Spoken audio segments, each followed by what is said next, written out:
Ya, Assalamualaikum warahmatullahi wabarakatuh.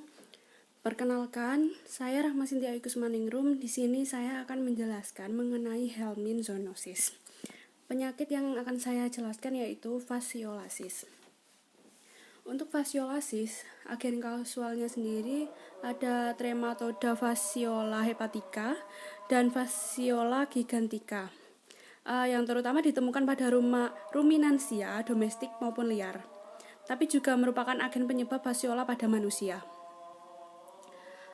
Meskipun Fasciola hepatica dan gigantica adalah spesies yang berbeda, yang dianggap mewakili hibrida dari dua spesies telah ditemukan di beberapa bagian Asia dan Afrika, di mana kedua spesies ini endemik.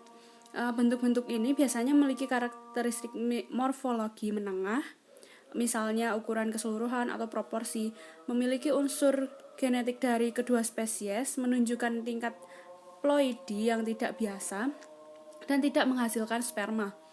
Penelitian lebih lanjut tentang sifat dan asal dari bentuk-bentuk ini sedang berlangsung. Untuk daur hidupnya sendiri dapat dilihat. Yang pertama itu, telur yang belum matang dikeluarkan di saluran empedu melalui tinja. Yang kedua, telur menjadi berembrio di air tawar selama 2 minggu. Yang ketiga, telur berembrio melepaskan mirasida. Yang keempat, menyerang inang perantara siput yang cocok. Yang kelima, sekaria dilepas dari siput. Yang keenam, encis sebagai metakarkariae pada vegetasi perairan atau substrat lainnya. Manusia dan mamalia lain menjadi terinfeksi dengan menelan vegetasi yang terkontaminasi. Yang ketujuh, setelah tertelan, beberapa metakarkariae di dalam duodenum. Yang kedelapan, menembus dinding usus ke dalam rongga peritoneum cacing yang belum matang, kemudian bermigrasi melalui parenkim hati ke saluran empedu, di mana mereka matang menjadi cacing dewasa dan menghasilkan telur. Pada manusia sendiri, pematangan dari metakarkaria ke cacing dewasa biasanya memakan waktu sekitar 3-4 bulan. Fasciola hepatica dan Fasciola gigantica terutama adalah parasit ruminansia domestik dan liar. Paling umum sendiri ditemukan pada domba, sapi, dan kambing. Bisa juga di unta, servi, dan kerbau. Infeksi kadang-kadang terjadi pada inang herbivora non-ruminansia termasuk equid, logomorphs, macropods, dan tikus. Deteksi Fasciola spp. Telur dalam tinja karnivora mungkin merupakan bagian palsu setelah konsumsi hati yang terkontaminasi. Host perantara siput untuk Fasciola termasuk dalam famili Limnaeidae, khususnya spesies dalam genera Limnae, Galba, Fossaria, dan Pseudosockinea. Setidaknya 20 spesies siput telah diidentifikasi sebagai inang perantara untuk satu atau lebih Fasciola. Spesies siput mungkin berbeda sehubungan dengan kesesuaiannya untuk berfungsi sebagai inang perantara untuk Fasciola hepatica dengan Fasciola gigantica. Kisaran inang untuk Fasciola adalah subjek penelitian yang sedang berlangsung. Fasciola hepatica ditemukan di semua benua yang dihuni, di lebih dari 70 negara, kasusnya di mana domba atau sapi dibesarkan. Infeksi pada manusia telah dilaporkan di beberapa bagian Eropa, Timur Tengah, Amerika Latin, Karibia, Asia, Afrika, dan jarang di Australia.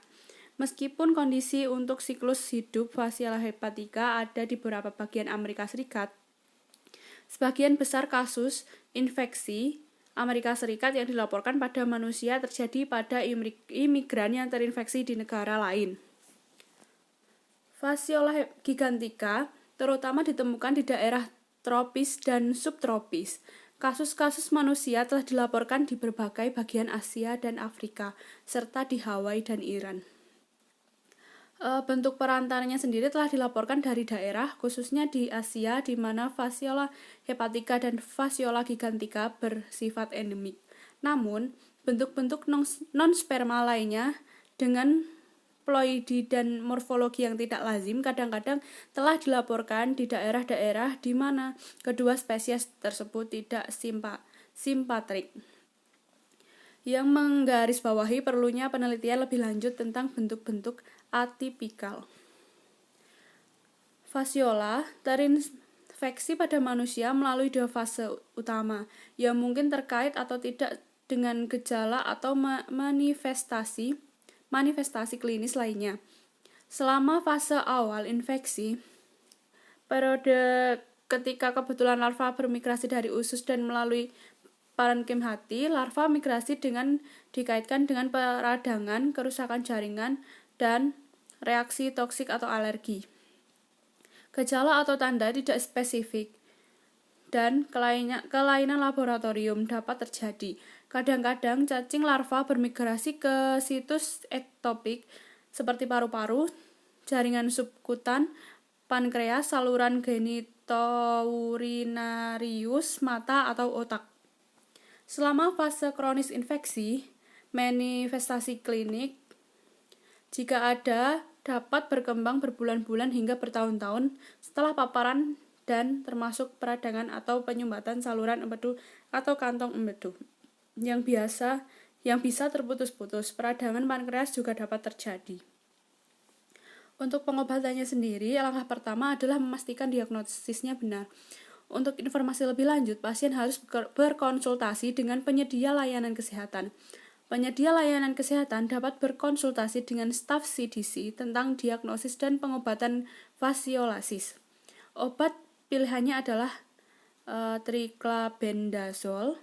Obat ini diberikan melalui mulut, biasanya dalam 2 dosis. Kebanyakan orang merespon pengobatan dengan baik.